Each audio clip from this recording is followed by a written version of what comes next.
ओम शांति।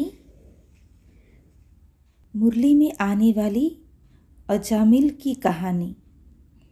कार्तिक पुराण के अनुसार कन्याकुब्ज नामक एक शहर में एक ब्राह्मण रहता था। वह बड़ा विद्वान और चारों वेदों में माहिर था। उसकी पत्नी गुणवान थी। उनके पुत्र का नाम अजामिल था। माता पिता अपने बेटे की पालना बड़े ही प्यार से करते थे। अति लाड़ प्यार से अजामिल लापरवाह हो गया। कुसंग में फंसने के कारण उसका ध्यान पढ़ाई से भी हट गया। यहाँ तक कि उसने पवित्रता की निशानी जनेऊ भी निकाल दी और विकारी मनुष्य बन गया। कुछ समय पश्चात उसका एक स्त्री से लगाव हुआ और उसने उसके साथ विवाह कर लिया। शादी के बाद माता पिता को भूलकर वह अपनी पत्नी के साथ ही रहने लगा। अजामिल के क्रूर व्यवहार के कारण मित्र संबंधी उससे दूर रहने लगे। मित्र संबंधियों की दूरी का उस पर कोई भी प्रभाव नहीं पड़ा।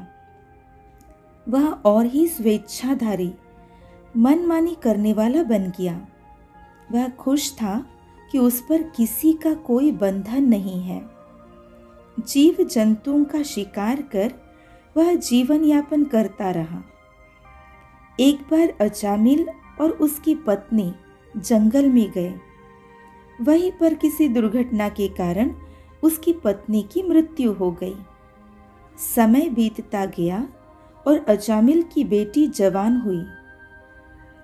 अजामिल जो अब तक पूरा भोगी बन चुका था और विकारों के कारण अपना विवेक खो बैठा था, अपनी बेटी पर ही मोहित हो गया। उन दोनों के 3 बेटे हुए। उसमें से 2 मर गए और तीसरे का नाम नारायण रखा। अजामिल अब वृद्ध हो गया। जब उसके परलोक जाने का समय निकट आया तब उसे जीवन भर के किए हुए पापों का एहसास होने लगा। पश्चाताप की अवस्था में वह अपने पुत्र नारायण का नाम लेने लगा और उसे पुकारते पुकारते मर गया। अजामिल के मरने के बाद यमदूत उसे नरक ले जाने के लिए आए। साथ साथ विष्णु के दूत भी अजामिल को स्वर्ग में ले जाने के लिए आए। यमदूतों ने विष्णु के दूतों को संबोधित करते हुए कहा कि अजामिल स्वर्ग में जाने के लायक नहीं है। वह नितांत पापी है। उसने अपनी ही कन्या के साथ दुर्व्यवहार किया है। तब विष्णु के दूतों ने उन्हें समझाया कि यदि कोई जाने या अनजाने में विष पीता है तो मर जाता है, वैसे ही कोई जाने या अनजाने में भी ईश्वर का नाम लेता है और अपने पापों का प्रायश्चित करता है तो वह स्वर्ग में जाने के योग्य हो जाता है। ऐसा कहते हुए विष्णु के दूत अजामिल को स्वर्ग में ले गए। कई कथाओं में अजामिल को एक नेक आदमी की तरह भी दिखाया गया है। वह बड़ों का आदर करता था, बहुत रहमदिल और सच्चा इंसान था। पर शादी के बाद वह बिल्कुल ही बदल गया। अपनी संस्कृति और मूल्यों को भूलकर बुरी आदतों का शिकार बन गया। यहाँ तक कि चोरी भी करने लगा।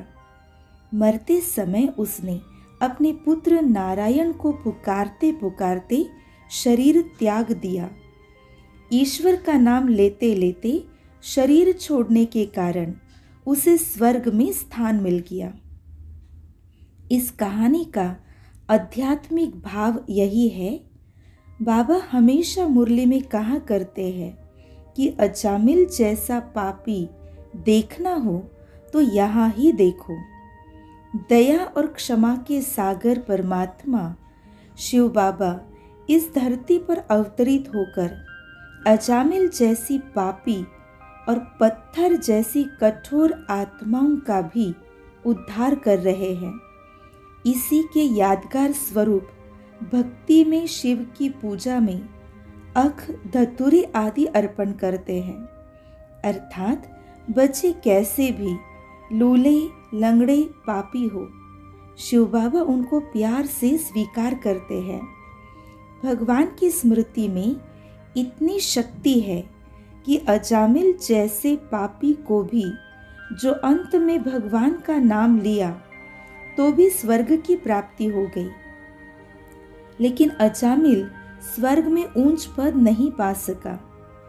भगवान का नाम केवल अंत में लेने में ही प्राप्ति हो गई, तो हर पल, हर श्वास में उनकी याद रहे तो कितना चमत्कार हो सकता है। यही इस कहानी से प्रेरणा लेने की आवश्यकता है। ओम शांति।